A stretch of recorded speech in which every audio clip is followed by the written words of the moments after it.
Hey, buddy. Eyes up here.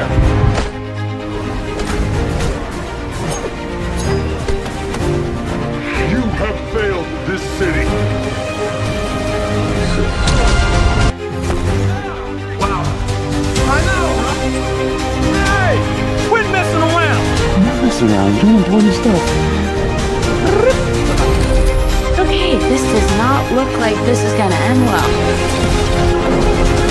For you guys. Easy, miss. I've got you. You've got me? Who's got you? It's you, Lorraine. What's the difference between you and me? I'm not wearing hockey pads. But that is being human.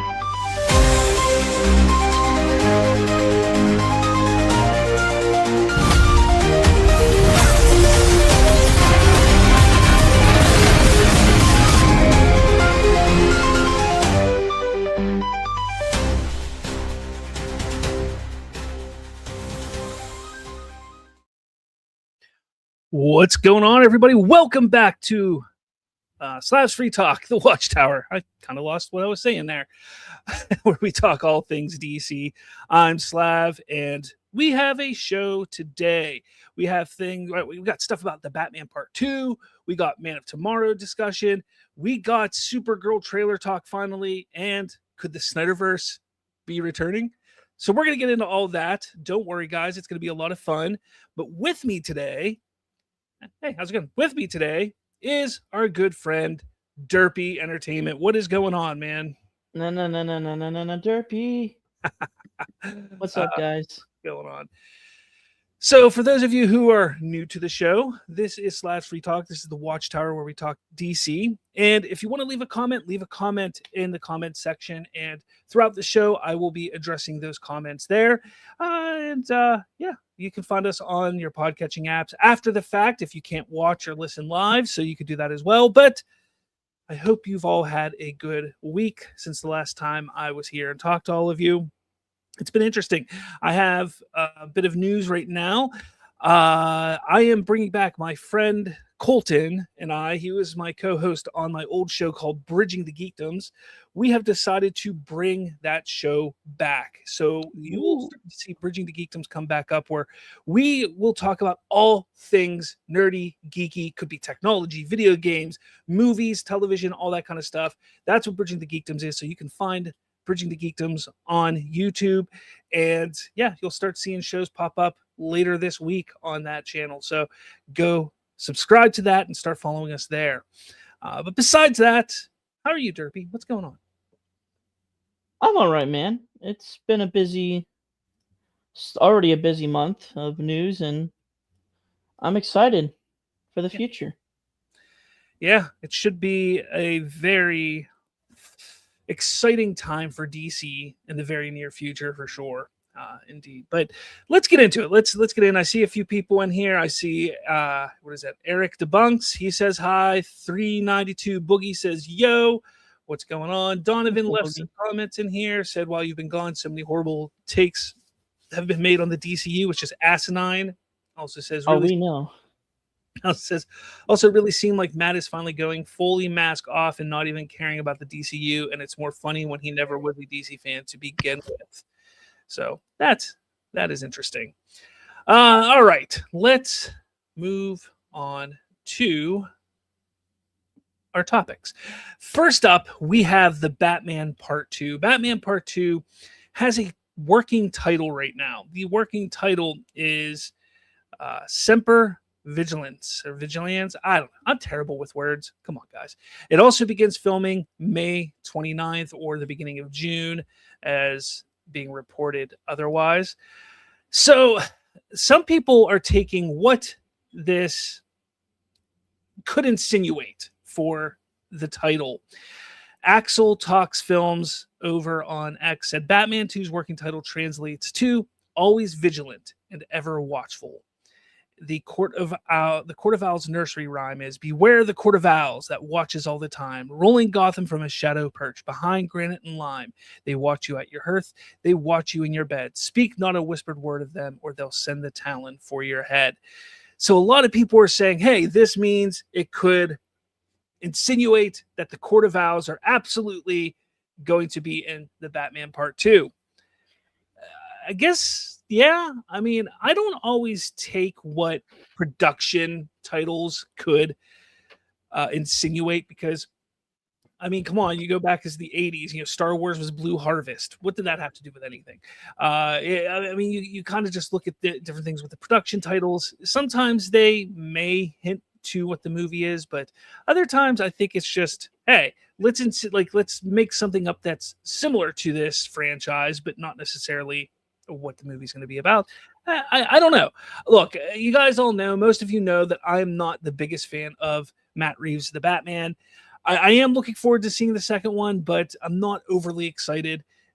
I don't know. What do you think, Derpy? What do you think? Do you think that's what the title of the production title, Semper Vigilans, means? What do you think? At this point, I think it is, but you never know you never know, because they can change things by the time it releases. But I think that's what it is. It sucks. It's not going to be a part of the DCU. It's just going to be Matt Reeves' version of it. Yeah. And this is like the one villain I've always wanted to see on screen. This and Hush. But it like I said, it just stinks it's not going to be a part of the DCU. It's just going to be Matt Reeves' thing. I mean, I'm happy it's not part of the DCU because, well, I don't like this Batman, but no, I get it. I mean, if it is the Court of Owls, it's cool, because I think that'll be interesting. The Court of Owls have always been a very intriguing type of quote-unquote villain or enemy for Bruce Wayne Batman to go against. And I think it does fit the aesthetic of something that Matt Reeves is making much more than it would be than what is possibly going on in the DCU. So I'm fine with that whole aspect. But along with the Court of Owls and the possibility of the Court of Owls, we've gotten some confirmation of other characters that will be in the movie. This coming from comicbookmovie.com via Deadline. Deadline officially confirmed that Andy Serkis will indeed reprise his role as Alfred Pennyworth, which kind of made sense. Now, we know that he's going to be directing and going to be acting in that upcoming Lord of the Rings film, something about Paul, something like that. And that was supposed to be in production around the same time as the Batman.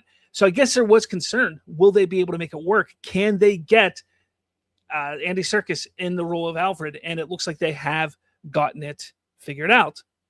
But in addition to Serkis, obviously Robert Pattinson is back as Bruce Wayne Batman. Jeffrey Wright is back as Jim Gordon. Colin Farrell will be back as the Penguin. Barry Keoghan as Joker. So we are going to see Joker yet again. Even though it was very briefly in the first one, we're going to... And the deleted scene as well. Yeah, we're probably going to see more of him in this movie.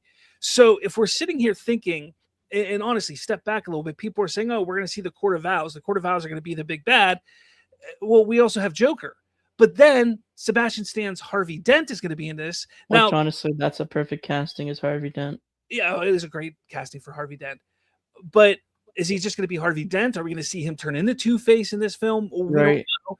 As well as Scarlett Johansson has officially been confirmed to be in an undisclosed role in the film. So there's a lot of big names and moving pieces in this movie, for sure. You have the Penguin also. So you have Penguin, you have Joker, possibly the Court of Owls, maybe even Two-Face if they go that far into the Harvey Dent lore in this movie. It's really interesting to see what they're packing into this film. It could be great. Again, I'm not too optimistic because I didn't like the first one, but I'm curious. I am curious to see what they do with it. What else do you think? I think that this is the man. Like, have you ever seen a movie called Eyes Wide Shut? Yes, I have. I think that's what he's gonna go for, something like that, like very realistic, very secret, society-ish, like that movie. That would be very, very interesting.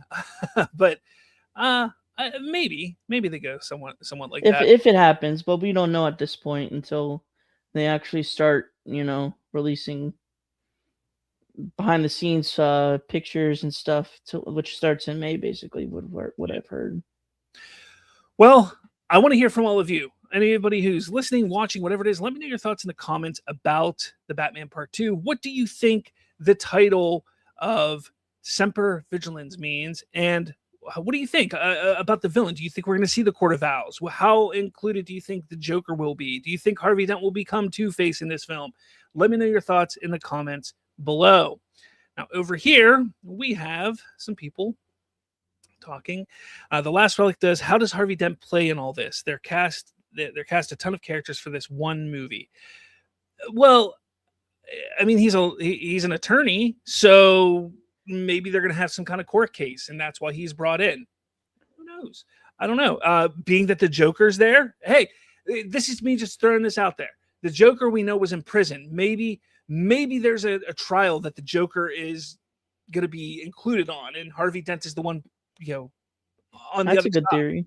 I mean, you never know. I mean, Harvey Dent, because he's not just Two-Face, he is an attorney. He does have a backstory within the lore. And if Scarlett Johansson, like you said, Last Relic, you say, I thought Scarlett Johansson was supposed to be Harvey Dent's wife. That's the rumor. That's the thought, that Scarlett Johansson is going to play the wife of Harvey Dent.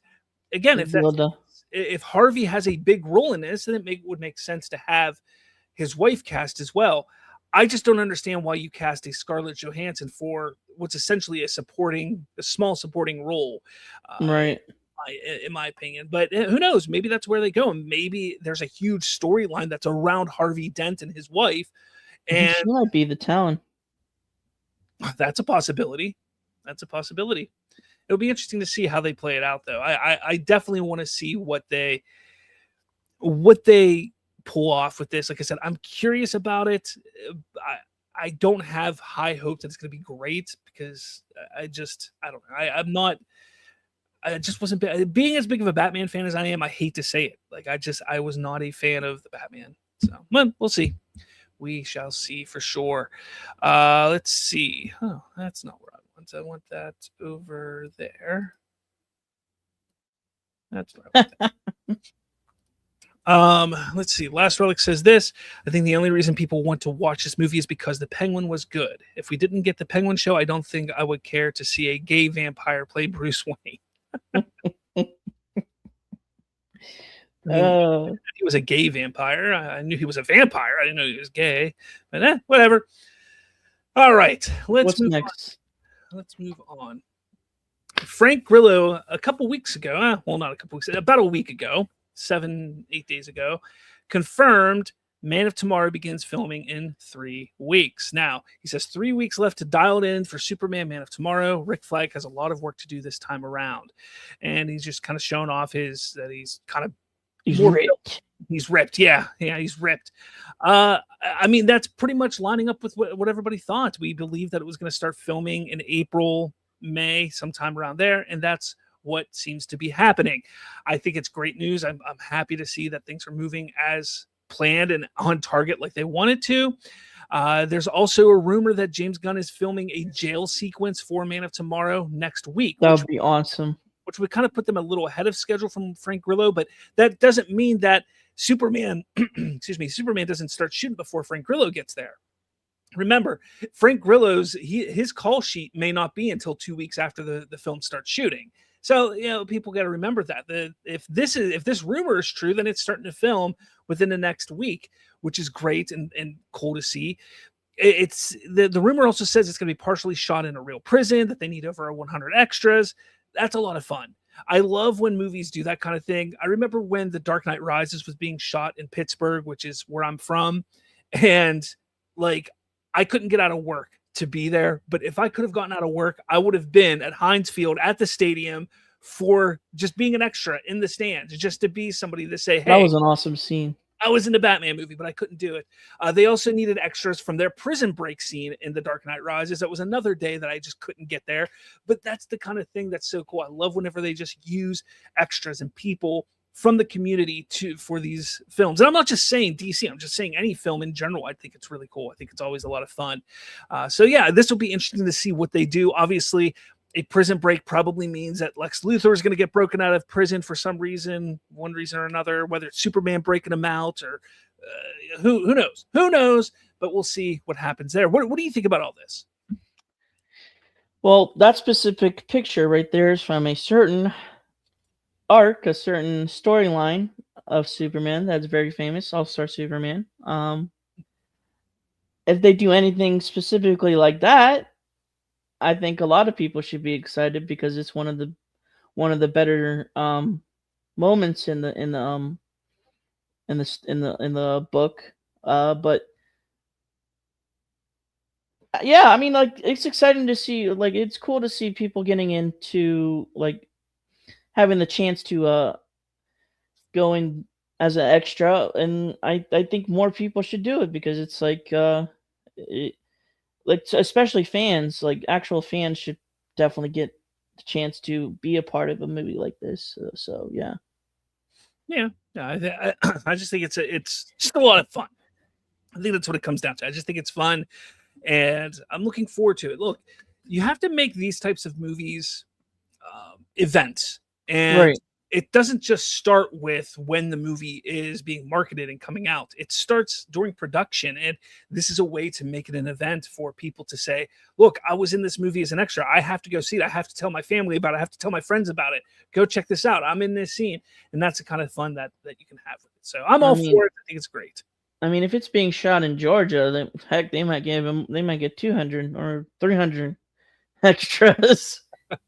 But let me know your thoughts, everyone, in the comments below about this, about Frank Grillo saying that it would be 3 weeks, which would put it around the end of April, or this rumor Beginning of saying May. it's starting here in the next week or so. Let me know your thoughts. What do you think is going to happen? Love to hear what you have to say in the comments below. All right, guys. What else do we got over here? Jalen says, yeah, big names for big or small roles. Talking about Scarlett Johansson. Let's see. Jalen also says the Batman has a great story. It just needs to be a little more action or shorter. Definitely needs to be shorter. That I can agree with. Kept falling asleep through that thing. The Last Relic says, did you guys hear that they are doing reshoots with Superman and Lobo into Supergirl movie because the Supergirl movie isn't having any traction? So, okay. Here's what people need to understand. I'm not saying you don't understand this, Last Relic. I just want to make sure that it's understood. This isn't something to be worried about. They plan for this kind of stuff. That's why they do test screenings. That's why they sit down and watch the movie multiple times as a studio, because they want to make sure that everything flows, that it's edited right. And sometimes, yeah, they're going to add different pieces into the film. James Gunn did not have Man of Tomorrow written prior to Supergirl being written and being shot. So there could be instances where he's like, look, I want this to kind of lead into Man of Tomorrow, so maybe we do a pickup for this or for that. Adding Lobo makes sense. Jason Momoa is the biggest name in that movie. So yeah, that kind of makes sense. Now, is it worrisome that it's not getting quote unquote traction? No, I think it's got perfectly fine traction. I think it's doing fine, and people being curious. Again, this isn't Superman. This isn't Batman. This isn't Spider-Man. This isn't the Avengers. This isn't a movie that's supposed to make $800-900 million at the box office. And that's something that people just don't seem to grasp. They can't seem to understand that, hey, sometimes there's superhero films that are just supposed to make about $400 to $500 million, maybe $600 million. And that's fine. That's okay, especially in a universe that is just starting out, a universe that has the negativity and negative context around it from the DCEU and the old franchise. So the fact that, hey, this isn't tracking to open to 700 million, 800 million, that's fine. You know, I think that people need to understand, like, look, they're going to make the best movie that they can. And if they do pickups, if they do reshoots, if they do whatever you want to call it, additional photography, whatever they do, that's the artist making the best movie that they can make. Who cares what test audiences say? You should never take anything what test audiences say very seriously, because 1 minute you'll hear test audiences loved it. The next, they didn't like it. The next, they thought it was okay. Every test audience is different, and it's not even the final film. It's not the final version of the movie that will be put out. Wait till the final movie comes out, and that's going to tell the whole story. So for me, when you sit there and say, "Oh, they're adding Superman in, or they're adding Lobo in," okay, cool. I'm all for seeing more Lobo or seeing more Superman. Like, that doesn't bother me at all. Make the best movie you can, because you're judged on the final product. You're not judged on what you do prior to the final product. So that's the way I look at it. The Last Relic also says, not a fan of Superman movie. As Derpy knows, I thought it was trash. I hope that James Gunn gets his act together, though, and make Man of Tomorrow a really good movie and hopefully a solo Superman movie. He says, I think if they reshoot, it means that they didn't believe 100% of their story. Iron Man didn't really have any good test screenings, but they believed in the story and didn't do reshoots. Again, every movie is different. And that doesn't mean that they don't believe in their movie. What you write on page doesn't always translate to the screen the same way. Right. You can sit there and read a script. I don't know, Last Relic, I don't know if you've ever sat down and read scripts for movies. I've read many scripts. That's one of my things I love to do is just to go online and find old scripts and read the scripts. And a lot of times, what's that? AKA they're called drafts. Yeah, drafts. But they're a lot of times they're very different than what is on screen. And it's not because the director, the producers, the studio didn't believe in their story. Otherwise, it would not have greenlit the story. They wouldn't have greenlit that script if they didn't believe in it. The reason why it's different is because they realize when they're shooting this movie, hey, they need to edit it a different way. They need to add different scenes in there to make sure things make a little bit more sense or flow better. That's the reason why every movie, especially the big budget and the Superman and the comic book movie, Superman, superhero and comic book movies, they put in the budget the potential and possibility for additional photography and pickups.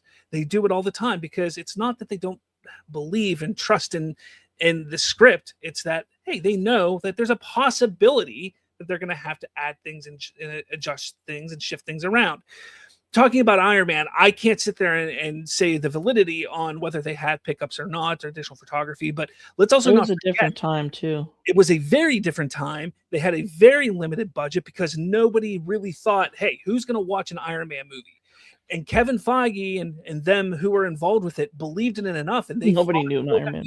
They fought for it. Let's not forget that the studio didn't want Robert Downey Jr. They had to push and fight for Robert Downey Jr. because they believed in the actor, they believed in the story, they believed in the movie. And I mean, if you go back and watch it now, it's a great movie, but there are some flaws with that film that they probably could have and should have cleaned up before the movie came out. But again, limited budget, limited, possibilities just because of how the studio looked at it. So again, I get it. You didn't like Superman. You think that James Gunn's messing up that whole thing. Whatever, that's fine. You don't have to like every movie that James Gunn or a director or filmmaker makes. But I say sit back and wait till the movie comes out and judge it at that point in time.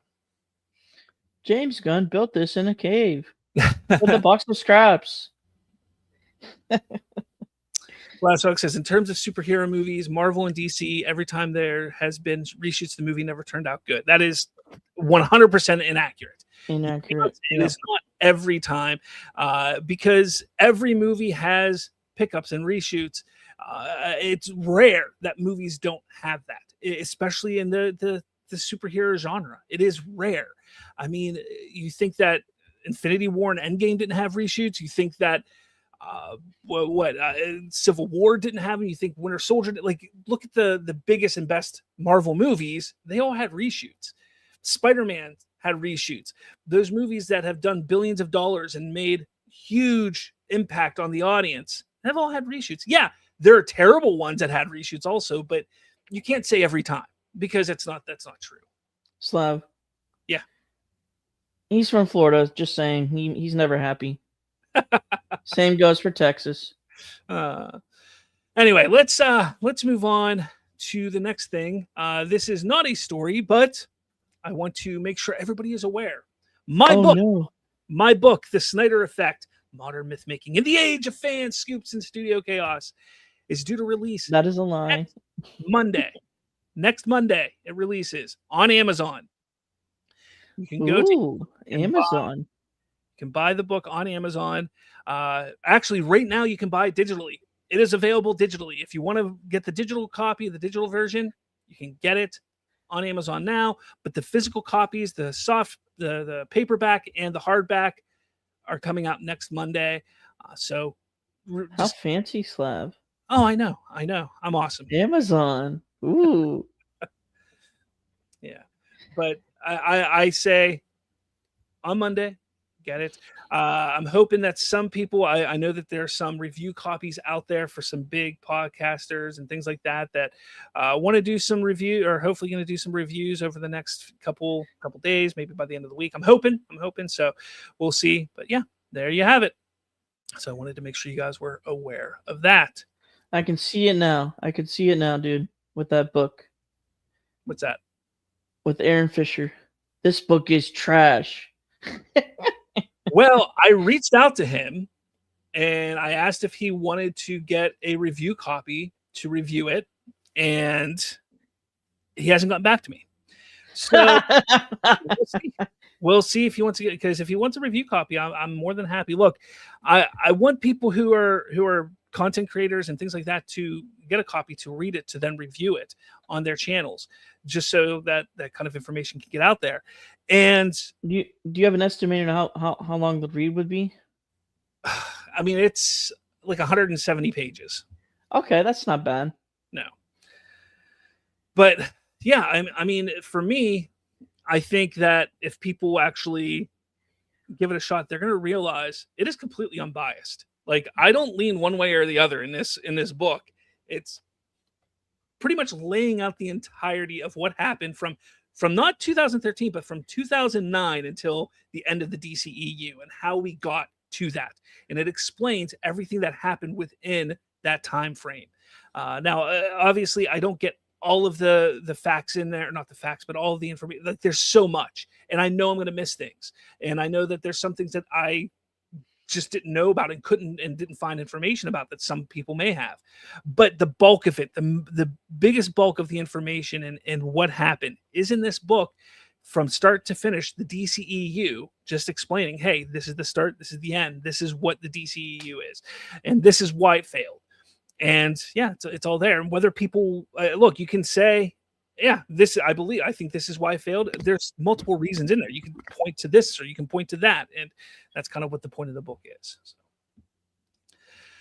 let's see. Emmanuel says the Snyder fandom won't entertain anything that doesn't align with their views. I'm excited to read the book though, Slav. Thank you. And honestly, there we go.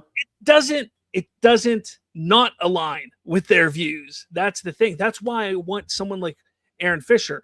I may even reach out to a couple other very negative minded people to say, hey, do you want to give this a shot? Because I want them to read it and realize, hey, Slav isn't kind of bashing anything. Like, he's laying out everything and telling the story of the DCEU. You should give it to Tyrone Magnus. He'll love it. Bro, WTF is that video thumbnail talking about super gay? Like, WTF? What are you talking about? Huh? I have no idea what he's talking about. I don't know, man. Over on the side here. Is there something on the side here? Yeah. Superman entrance. Who is that? That's just super moron. Oh, it's a podcast. It's a Crowder. Yeah. Ridiculous. Not Emmanuel. The Last Relic said, did this Supergirl trailer excite you guys for the movie, or did you just like seeing Lobo? Yeah, I mean, I loved all of it. We're going to talk about the teaser or the trailer right now, actually. Bet. Because I didn't get a chance to do a reaction to it last week, but I do want to talk about it. And it was a solid trailer. I think it was a solid trailer. I mean, I like how it starts off. You get a shot of Supergirl and Krypto, and just a little bit of discussion with Superman and Kara. People freaking out that Kara's calling him Clark, I think, is kind of ridiculous, because what Clark has decided is that he is Clark, and I'm sure he would tell his cousin, hey, start calling me Clark, or make sure you call me Clark, or something like that. Like he would be okay if she called him Cal, whatever. But I'm sure he was just like, look, I'm an I'm an Earthling, I'm a human, like call me Clark, not Cal. But people freaking out about that, I think, are ridiculous. They really are. But I mean, seeing these little bits of the movie, this looks like the moment where she gets blasted off from Krypton before it's destroyed. Yeah, I'm blasting off again. I mean, her saying home is wherever you are, buddy, and it looks like she's talking to Krypto. We get another shot of Krypto and her. Again, this just looks like fun. It looks. I love how he's sitting on her lap. Yeah. Oh, everything about Krypto is great. even eating cereal. Like, come Eating on. cereal. Come on. How Uh, can you not love it? You're a dog Wait. lover. What I love about the trailer is the first 45 seconds, 50 seconds is Yeah. showing her relationship with Crypto and Right. showing that, hey, this is her family right now. This is the way, this is what she looks at as her family. She doesn't have a home. She doesn't feel comfortable on Earth. She doesn't feel comfortable, just as herself. Like, she hasn't accepted what has happened to her. So that way, the moment this happens in the trailer, when Which is very much a spoiler. I mean, is it though? I If mean, you haven't read it, if if you you haven't haven't read the book. but I mean, this is essentially what happens in the book, where he actually shoots Crypto, and Crypto is dying, and so on and so forth. Yeah, I think that for me, like, this makes sense. And then Ruthie being there, she has a mission on her own. And the only reason why Supergirl decides, I think, to really pursue and work with her is because she wants to save Crypto. But that relationship is what's going to build her character and develop her into being, hey, I'm more than just me and Crypto. I love Crypto. Crypto is my family, but it's more than that. This universe, this galaxy needs me. And I think that's kind of what this movie is going to be about. And I'm looking forward to it. And you're going to have that impactful and that heartfelt Poor moment baby. with her and Crypto. And then you're going to get some great action sequences, I think. I mean, there's some great things that I've seen, and then Lobo and things like that. Like, there's some just pretty fun moments in this teaser, in this trailer, that makes me sit here and think that this is going to be a fun summer blockbuster movie. Again, do I expect it to make $1 billion? No, but I this have a movie question though, is Slav. supposed to be like that. What's that? Wasn't Guardians of the Galaxy a fun movie? Well, yeah. Then why are we complaining about Guardians of the Galaxy, huh, folks? Look, I don't know. Certain audience, People how are we have to rewrite complaining about it? People have to rewrite history. You get some amazing shots. That's a cool Supergirl. shot, dude. And there's a lot more color in this. Like, yeah, I get that there's moments of this. I love that line though. But That says revenge, you won't take your pain away. I love that line, dude. I love that line for her. and it looks like she's poisoned here. Yeah. Well, so again, there's a lot of this trailer, and then you get the shot that's very reminiscent of Superman in the Superman movie. There's just some amazing moments in this, and then you have the little bit here between Lobo and her. It's fun. I like the trailer. I think it's a really good trailer. It's a solid trailer. Showed it to my kids. My kids liked it. They're excited for the movie, and that's all you need. You're not trying to push for $1 billion. If the movie's that great and people go see it and repeat, it could make that much. Right. But again, you have to remember that studios have an idea. They sit down and they say, okay, what could this movie logically make? Well, all right, we're going to give you a budget of $100 million, $125 million to make it. We believe that it can easily make $400 to $500 million. If it makes more than that, great. If it makes less than that, not great. But they have they have their own goal made, and that's something that people just can't grasp. They have this whole idea that, oh, every movie needs to make $1 billion. It needs to make $800 million, $900 million, or it's a flop, failure. No, it's not how it works. It's not how it works, and it's never worked that way. So, for me, I just think that people need to calm down a little bit. So, yeah. Anyways, guys, let me know your thoughts in the comments. Coming back. What you think about this Supergirl trailer. Yeah. I loved it, man. Let's see here. I got to make sure. I don't know if this is going to work. I saw that it's coming back in the background. Yeah. Let me see. I might have to. Are we talking about a specific universe here, or a crybaby universe with abs on the front of our Superman? Let's see here. Let me see. And mothers with the same name and cry about it when they speak their name. Universe. So this here is from Kevin Smith's podcast called Fat Man. He doesn't even look like Kevin Smith. He's lost a lot of weight, man. And that's what I mean. He's not Kevin Smith to me, man. Old. Anyways, so Kevin Smith and Mark Bernardin have a show called Fat Man Beyond where they talk about comics. They basically do the same thing I do here, just on their own little show. And well, here's what Kevin Smith had to say. Snyder kids might fucking have their dreams come true, man.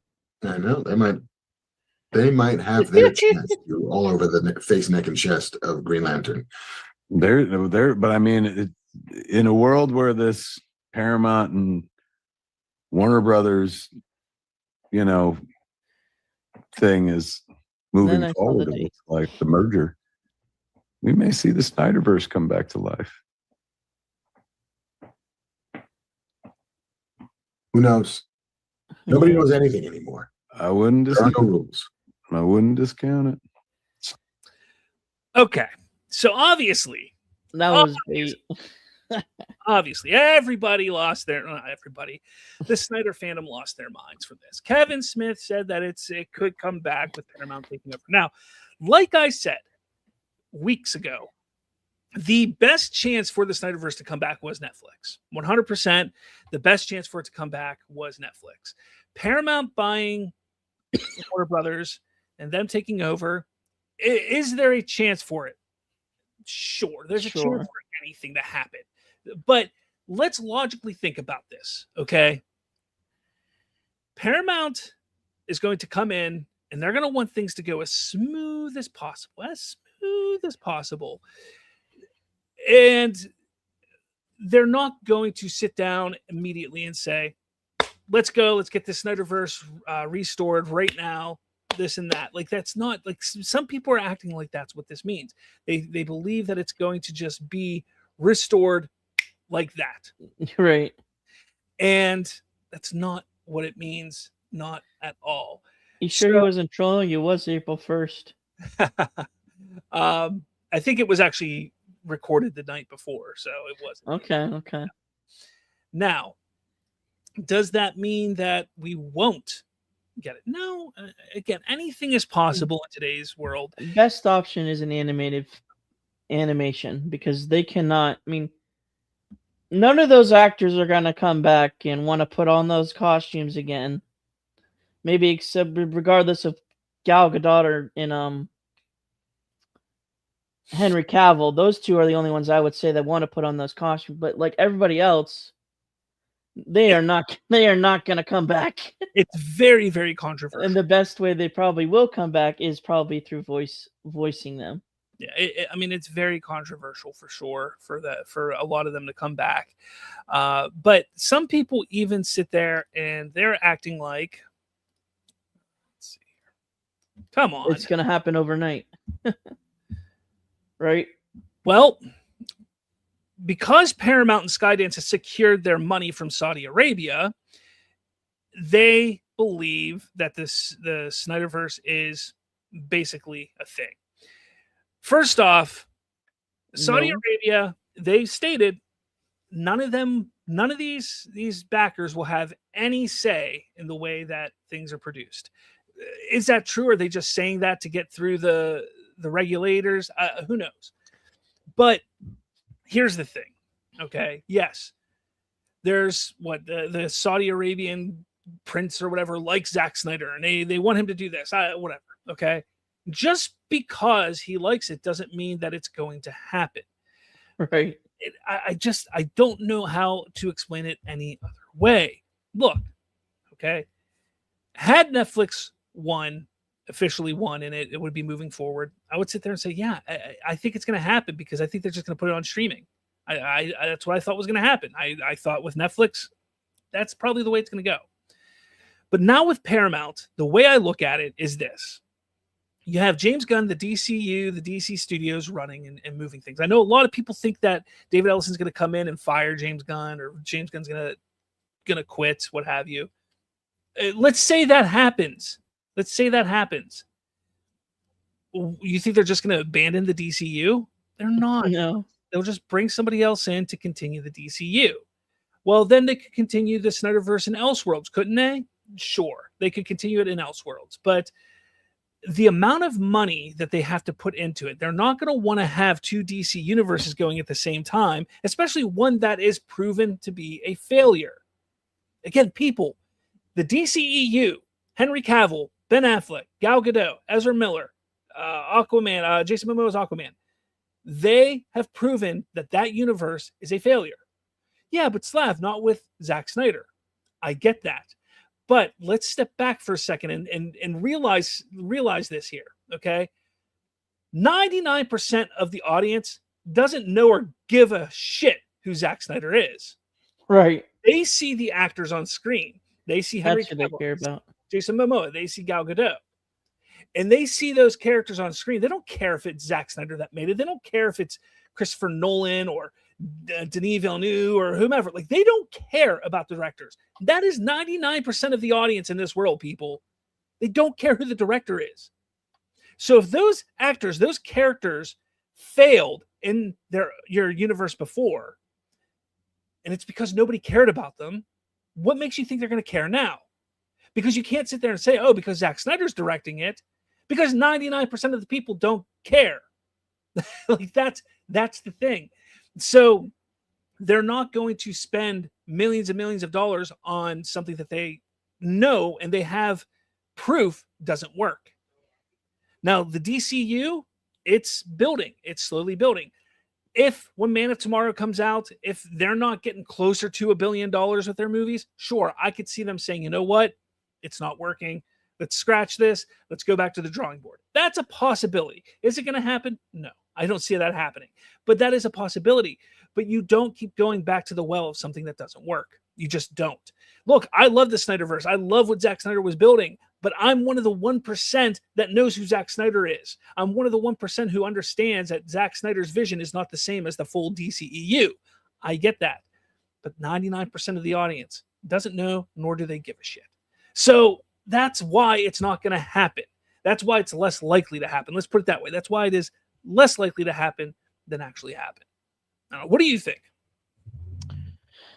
I think you put it right on point. Right on. Nobody will care about. Nobody cares, like you said, that it's Zack Snyder. Nobody cares about the director. They're just, and basically, they only care about what the actors, basically, I guess. But yeah. If this is the outcome of what's going forward, it's useless, basically. It's a useless waste of time and waste of money. Yeah, basically that's what it is. I mean, it's just, I don't know. Look, it could happen. Anything can happen. I've come to that conclusion that anything can happen at this point. But I think that the chance of it happening under Paramount is less than it would have been with Netflix. They're cheaper than Netflix. Yeah, I mean, they are cheaper than Netflix. And remember, people who sit there and I meant like from spending. Yeah. And the one thing that people seem to, and they've kind of gotten off this a little bit, but they sit there and act like, oh, James Gunn is a liberal, so David Ellison hates him. That's why he's going to fire him. Then why would they hire another liberal in Zack Snyder? Right, right.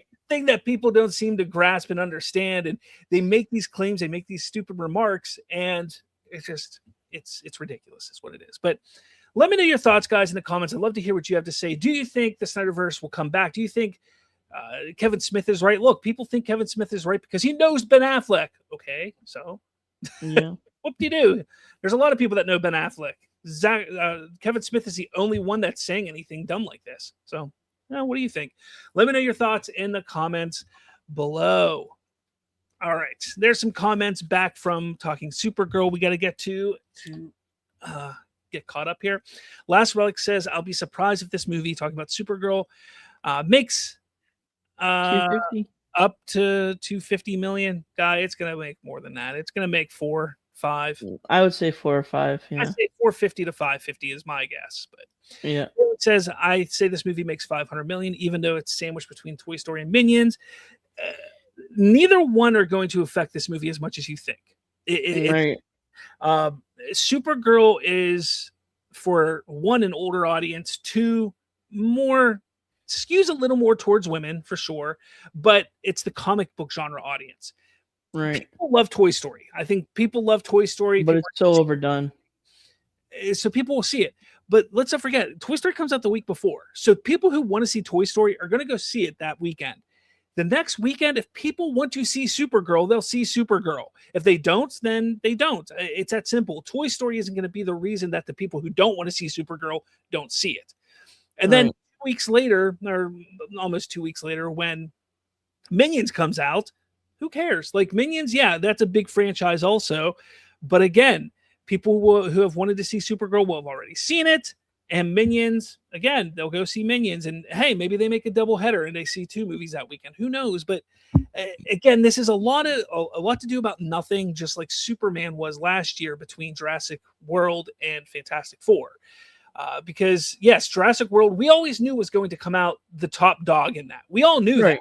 We all knew that it was going to be the top dog in that. But Fantastic Four didn't match what Superman made. It didn't. I mean, so yeah, this is very similar in that, right? We know Toy Story is going to be the top dog out of those 3. We just know it's going to happen. I mean, it is what it is. It's Toy Story.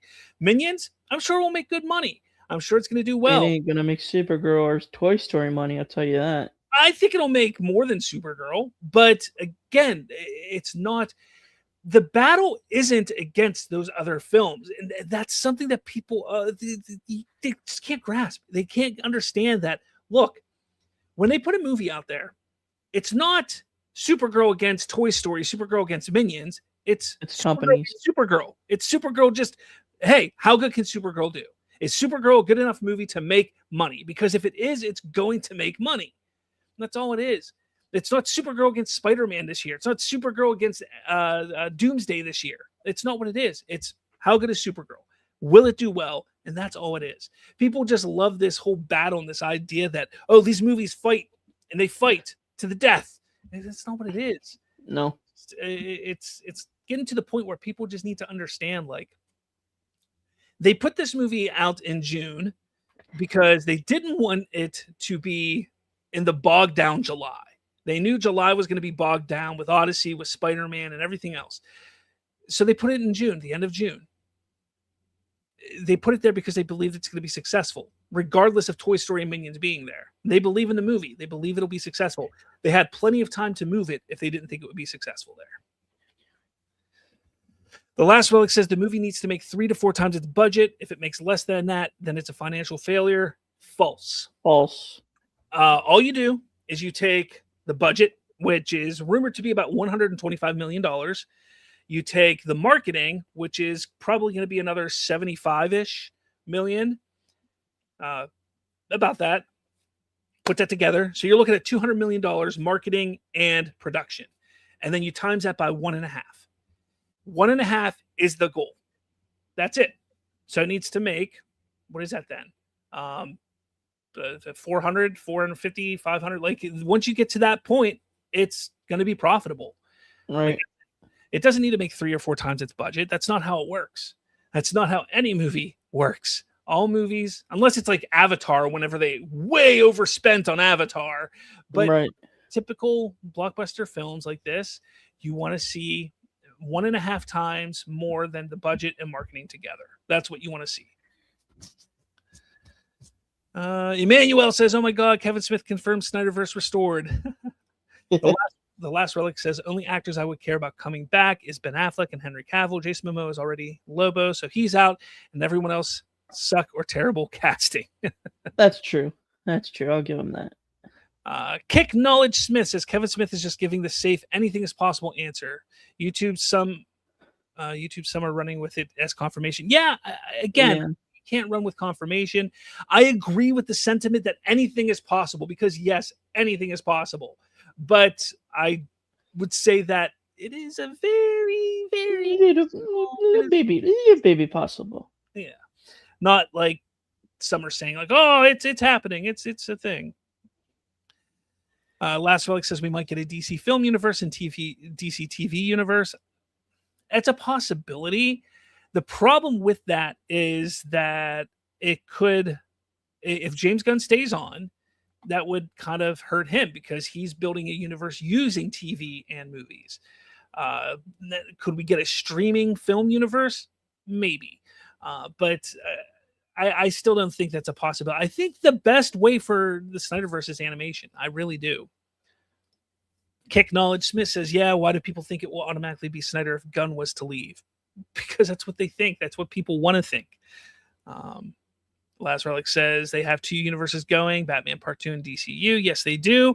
And actually, they're going to have a third one. Or actually, they already have a third one with animation. You know, my Adventures of Superman. That universe is going on too.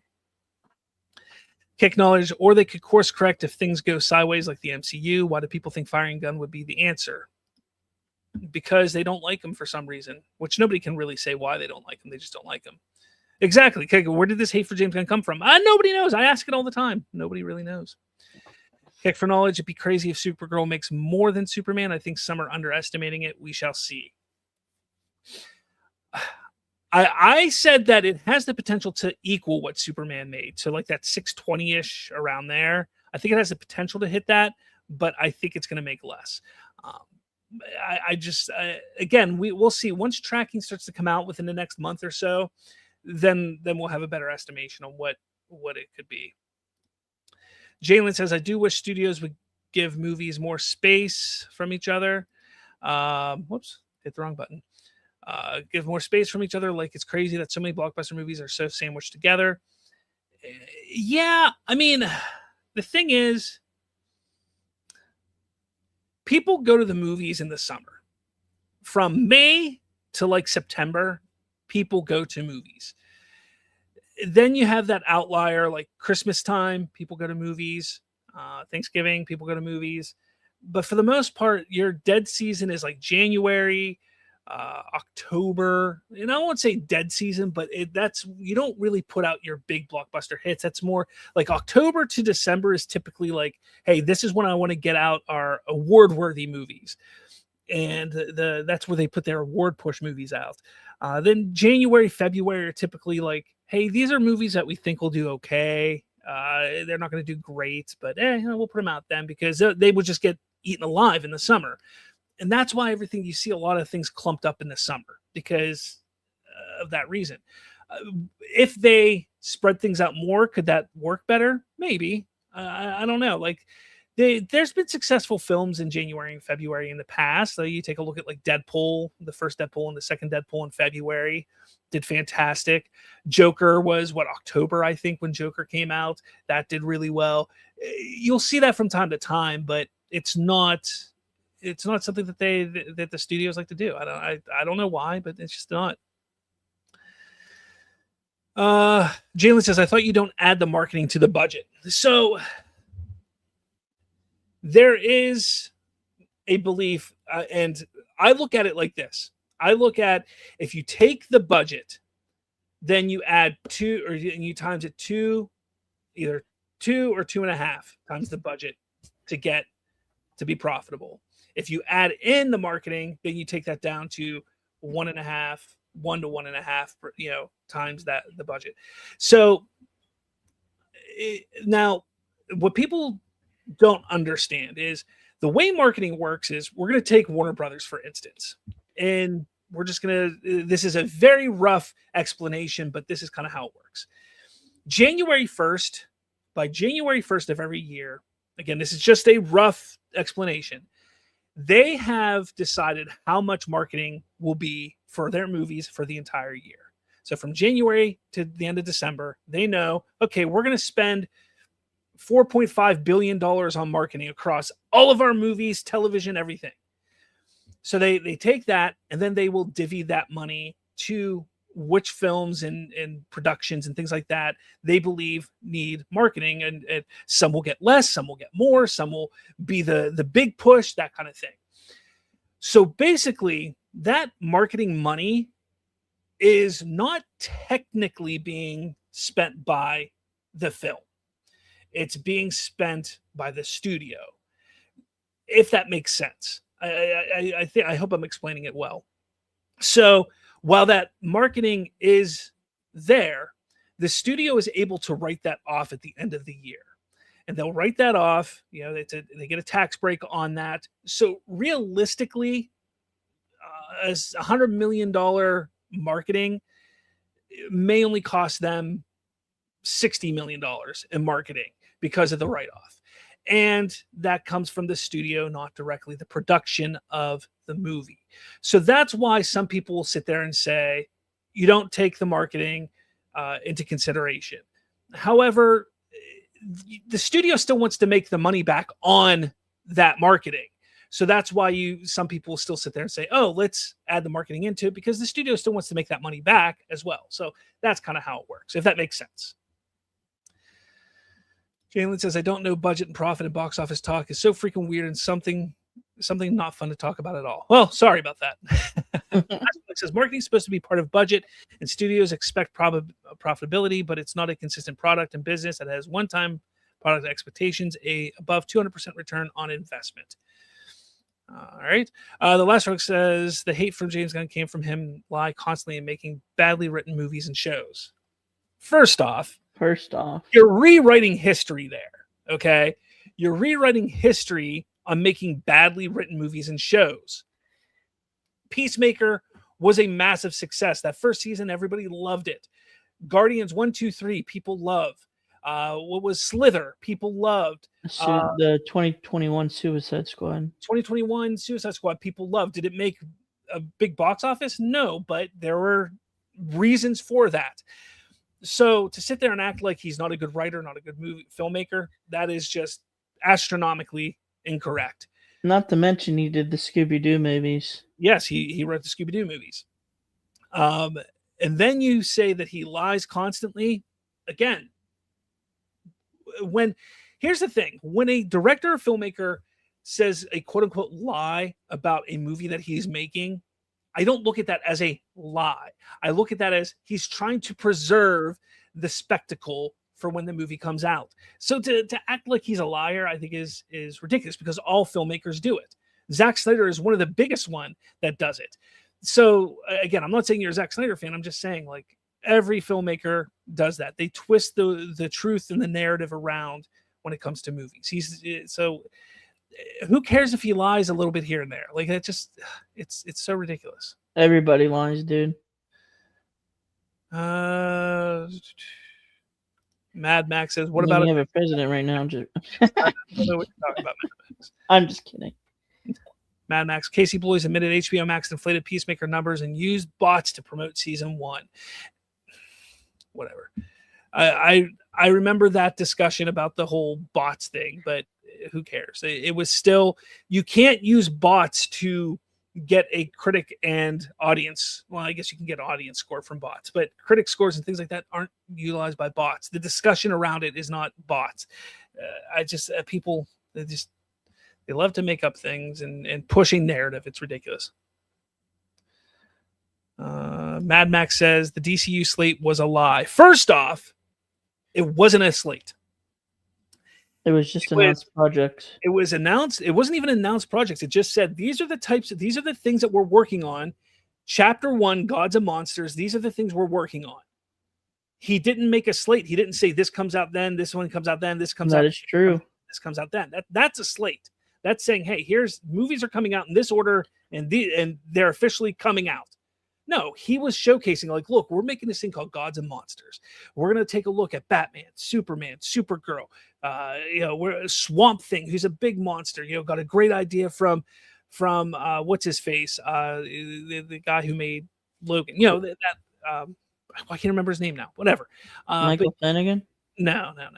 For Swamp Thing, I can't remember. But it wasn't a lie. It was all projects that they were in the middle of working on in early production, early development, and they had to say something. If he didn't say anything, all of you would be pissed off and complaining about it. But he said something, and you guys are still bitching and complaining. It's ridiculous. It really is.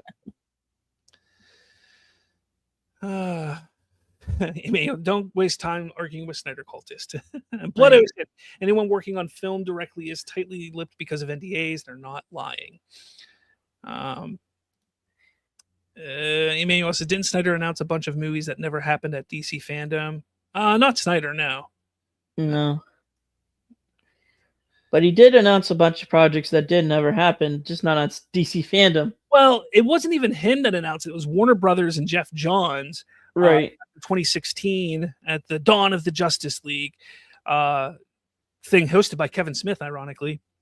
He was they announced a bunch of projects that never came to fruition. A bunch of them did, though. So, I mean, you can also look at it that way. Last Rock says, no one's rewriting history. James Gunn wrote really good movies and wrote bad ones, and I hope he gets his act together. He has the talent, but lately he's written bad movie shows, deserves the criticism. It's all subjective, though.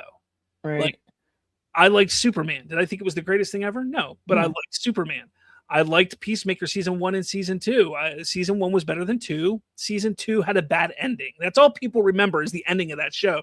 They forget that the first, 7, 8 episodes, or how many episodes it was, were great. Yeah. They just remember that final episode. Let's see. What else has he done that's been bad? Guardians 3 was great. I think Guardians 3 was the second best of the Guardians. Honestly, Suicide Squad was a lot of fun. It was a really, really fun movie. I don't understand where this is coming from. James Mangold, that's it, Jalen. Thank you. James Mangold, yes. Kick Knowledge is based on reviews. Everything Gunn made was well received. Indeed, it was. It was indeed. All right, guys. I'm going to wrap things up, though. I'm going to get out of here. Thank you for watching. Remember, next Monday, let's pull it up here again real quick.